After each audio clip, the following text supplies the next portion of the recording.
हिंदुस्तान ही नहीं बल्कि दुनिया में अमरोहा का नाम अदब के लिए लिया जाता है। अदब के साथ साथ यहाँ के कलाकार, यहाँ के शायर, यहाँ के हकीम और अदब नवाज इस शहर के नाम को उजागर किए हुए हैं, मशहूर किए हुए हैं। हमारे साथ आज हमारे खास मेहमान हैं और नाम भी आपको बताएंगे, लेकिन आपको इनकी कलाकारी को सुनकर के ताज्जुब भी होगा कि आप सबसे बेहतर कलाकारी जो करते हैं वो कोयले से करते हैं। आपने बहुत से अधिकारियों के, नेताओं के चित्र जो है वो कोयले से बनाए हैं और कोई हादसा भी अगर होता है उसको भी आप कोयले से ही उकेरने की कोशिश करते हैं। मेरे साथ बैठे हैं ज़ोहैब खान साहब, आपका बहुत बहुत स्वागत और इस्तकबाल है। आपको ये शौक कैसे हुआ और आप इसमें खुद को कहां तक कामयाब मानते हैं, हमारे सामाईन को बताइएगा। सबसे पहले तो मैं आपके चैनल का शुक्रिया अदा करता हूँ जी कि आपने मुझे यहाँ बुलाया जी जी और मुझे अपने हुनर के बारे में बताने का मौका दिया। जी, कला की जो फील्ड है वो बहुत ब्रॉड है। बिल्कुल बिल्कुल। कलाकार ये चाहता है कि जो हुनर अल्लाह ताला ने उसको दिया है जी जी, उसके माध्यम से वो अपना मैसेज समाज तक पहुंचाए। ठीक ठीक ठीक। तो इसलिए क्योंकि और यही कलाकारी भी है। जी जी, मुझे शुरू से इसके बारे में शौक भी था जी और लगन से ही मैं, क्योंकि जो समसामयिक घटनाएं घटती थी जी, उन घटनाओं पर आधारित मैं कोयले से दीवार पर चित्र बना देता था। ठीक ठीक। तो वो मेरे अपनी भावनाओं को व्यक्त करने का एक माध्यम बना। बेहतर बेहतर। और ज्यादातर जो मैं चित्र बनाता हूँ वो दीवार पर कोयले से इसलिए बनाता हूँ जी, कि दीवार पर मुझे एक बहुत ब्रॉड कैनवस मिल जाता है। ठीक ठीक ठीक। और उस पर जब मैं कोयले से अपना हाथ चलाता हूँ तो वो मुझे उसमें जो उसे कलर, उस पे जो कोयले की राख होती है जी, उसे मिक्स करने में, उसके शेड को उभारने में बहुत मदद मिलती है। नहीं तो ये बहुत अच्छी बात है। आपका ये शौक कहिएगा, हुनर कहिएगा, जी, लेकिन इससे आपको क्या कामयाबी मिली और वो कौन लोग हैं, कैसी कौन सी हस्तियां हैं जिनके आपने कोयले से चित्र बनाए हैं? कलाकार की सबसे बड़ी कामयाबी तो यही है कि वो अपनी कला के माध्यम से अपने दिल की बात कह सके। जी जी, और उसके दिल की निकली हुई बात दूसरों के दिल पर जाकर टच हो। बेहतर बेहतर। तो इसलिए जो भी घटनाएं मैं अपने घटनाओं को दिखाता हूँ कला के माध्यम से, जी, वो लोगों के दिल को छूती हैं। जैसे जल संरक्षण पर मैंने एक चित्र बनाया जी, उसमें मैंने ये संदेश दिया कि हमें जो जल का संरक्षण करना है जी जी, और आगे आने वाला वक्त एक ऐसा वक्त है कि जहाँ पर जल की बहुत कमी हो जाएगी। बिल्कुल बिल्कुल। तो उसके माध्यम से मैंने चित्र के माध्यम से ये दिखाने की कोशिश की कि हमें इसको संरक्षित रखना है। बेहतर बेहतर। और हमारा दीन भी ये कहता है कि पानी का कम से कम इस्तेमाल कीजिएगा, ज्यादा बचाइएगा। उसके अलावा जो पेड़ बचाने के लिए मैंने एक चित्र बनाया, 8 फुट लंबा कोई चित्र था। जी जी, उसमें एक हथेली पे एक पेड़ उगता हुआ दिखाया और उस पेड़ को सेव करते हुए वो मैसेज देना था। जी जी, उससे मैंने ये बताया कि हम इस टाइम, जैसे गवर्नमेंट भी बहुत इसके ऊपर फोकस कर रही है, जी, तो हम लोगों को इन सब नेचर की जो चीजें हैं उन्हें संरक्षित करना है। बेहतर बेहतर। पर्यावरण को बचाने के लिए जरूरी है पेड़ों को बचाना। जी जी जी, और इसके अलावा दीगर चीजें हैं जिसपे मैंने अपनी भावना व्यक्त की हैं। जी, जैसे अभी हाल फिलहाल में ये जो ऑपरेशन सिंदूर गवर्नमेंट ने किया है, बिल्कुल बिल्कुल, उस पर मैंने अपनी तरफ से प्रतिक्रिया व्यक्त की। जी और मैंने ये दिखाने की कोशिश की कि उसमें हमारा जो शौर्य हिंदुस्तान का सामने आया है, जी जी जी, उसको मैंने एक प्लेटफॉर्म देने की कोशिश की। जी।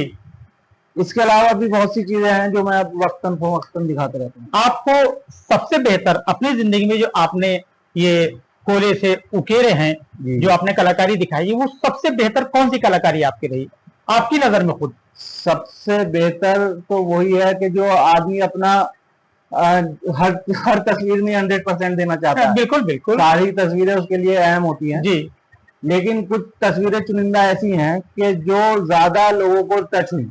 जैसे भारत रत्न पूर्व हमारे राष्ट्रपति एपीजे अब्दुल कलाम साहब, जी जी जी, जब मैंने उनकी तस्वीर बनाई थी और वो तस्वीर उन्हें प्रेजेंट की थी, अच्छा, वो उन्हें भी बहुत टच की वो तस्वीर और बहुत उन्होंने उसकी प्रशंसा किया। वो लोग जिन्होंने भी वो तस्वीर देखी तो मेरी सबने उस पर प्रशंसा। नहीं, ये तो आपकी बहुत बड़ी कामयाबी कही जाएगी, बहुत अच्छी बात है। इसके अलावा क्या जो मौजूदा प्रधानमंत्री हैं नरेंद्र मोदी जी, जी, क्या उनकी भी कोई तस्वीर आपने इस तरह की बनाई? नरेंद्र मोदी जी की मैंने 3-4 तस्वीरें ऐसी बनाई जब उनकी माता जी का देहांत हुआ था। जी जी, तो मैंने एक तस्वीर ऐसी बनाई थी कि वो उनकी माता जी उनके सिर पर हाथ रख के उन्हें आशीर्वाद दे रही हैं। जी जी। वो तस्वीर भी पूरे मुल्क में बहुत अच्छी उसको सराहना मिली।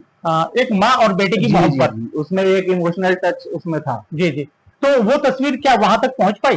जी, वो पूरे देश में ही सारे न्यूज चैनल्स वगैरह ने चलाई, तो शायद अखबारों में भी शायद। जी, अखबार में भी वो नहीं, छापा। नहीं। अच्छा, इसके अलावा अमरोहा की जो मशहूर हस्तियां हैं, यहाँ के जो शायर हुए हैं जिन्होंने अमरोहा का नाम रोशन किया है, या जो कलाकार हुए हैं, क्या उनके बारे में भी आपने कुछ इस बार इस तरह का कोई वो उकेरा? मैंने जॉन एलिया साहब की एक तस्वीर बनाई। जी जी जी, बिल्कुल बिल्कुल। मैंने कमाल अमरोही साहब की एक तस्वीर बनाई थी। जी।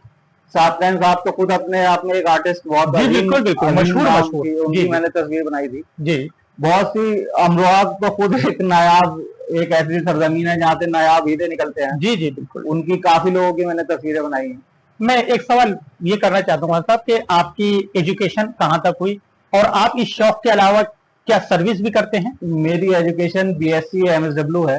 बहुत अच्छा, बहुत अच्छा। और एमएसडब्ल्यू के बाद क्योंकि मुझे लगन तो आर्ट में ही थी जी, और सर्विस मेरी डीएस ऑफिस हापुड़ में लग गई थी जी, तो मगर उसके बाद भी मैं सुबह जैसे ऑफिस जाने के लिए 8 बजे मुझे यहाँ से निकल जाना पड़ता है जी, और फिर रात में 8 बज जाते हैं, तो पूरा दिन मेरा लगभग हापुड़ में ही खत्म हो जाता है। बिल्कुल। तो प्राइवेट आपकी जो प्राइमरी एजुकेशन है वो अमरोहा में ही हुई? जी जी, मेरी पूरी एजुकेशन अमरोहा में, फिर मैंने एमएसडब्ल्यू मुरादाबाद से किया। ठीक ठीक ठीक ठीक। अब आप अमरोहा के नौजवान तबका जो है, खासतौर से इस वक्त एक बीमारी हम लोगों को लगी हुई है नौजवान तबके को, और बल्कि बच्चे बच्चे को, वो है मोबाइल की। जी। और ये मोबाइल जो है हमें एक तरह से बर्बाद कर रहा है। जी। तो आपका जो आर्टिस्ट है, आपकी जो कला है, उसके माध्यम से, उसके जरिए आप यहाँ की नौजवान नस्ल को क्या संदेश देना चाहेंगे? देखिए, बहुत अच्छा आपने ये सवाल उठाया। जी। मोबाइल इस टाइम 2 तरह से काम कर रहा है हमारे समाज में। मोबाइल अच्छा भी यूज अगर आप बेहतर तो उसे बहुत बेहतरीन नतीजे, सिक्के के 2 पहलू होते हैं, बहुत बेहतरीन नतीजे आप निकाल सकते हैं। जी। और मोबाइल का अगर गलत इस्तेमाल करें तो अपनी जिंदगी भी तबाह कर सकते हैं। बिल्कुल सही बात कह रहे हैं। मोबाइल के जहां तक अच्छे इस्तेमाल की बात है, क्योंकि मेरी जो फील्ड आर्ट की फील्ड है, जी, आर्ट से रिलेटेड बहुत सी वीडियोस, आर्ट से रिलेटेड बहुत से ऐसे काम उसके ऊपर दिखाए गए हैं मोबाइल पे। जी जी। जो आप सर्च करेंगे तो बहुत कुछ नया सीखने को आपको मिलेगा। बेहतर मैं उससे सीखता भी हूँ। और अगर उसका गलत इस्तेमाल की जहां बात की जाए तो नौजवान नस्ल को पता ही नहीं चलता कितना टाइम उसके रील्स में ही पूरा दिन निकाल दिया। जी जी जी। वो उसका वक्त बर्बाद हो रहा है, जो सबसे बेशकीमती सरमाया। जी हाँ। और जो वक्त चला जाएगा वो वापस नहीं आएगा, इसलिए उसका अच्छा उपयोग करना चाहिए और उससे बहुत अच्छे नतीजे हासिल किए जा सकते हैं। आपकी जो ये कला है, जो आपकी ये फील्ड है, क्या आप नौजवान नस्ल को इस फील्ड में आने के लिए कहेंगे?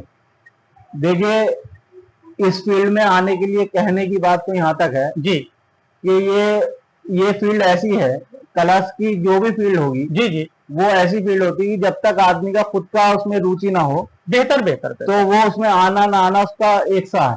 जी, अगर आपकी उसमें रुचि है तो 100% आप उसे दीजिएगा, उसके नतीजे बेहतरीन से बेहतरीन होंगे। बिल्कुल। और अगर आपकी उसमें रुचि नहीं है जी, तो उसमें ना ही आया जाए तो बेहतर है।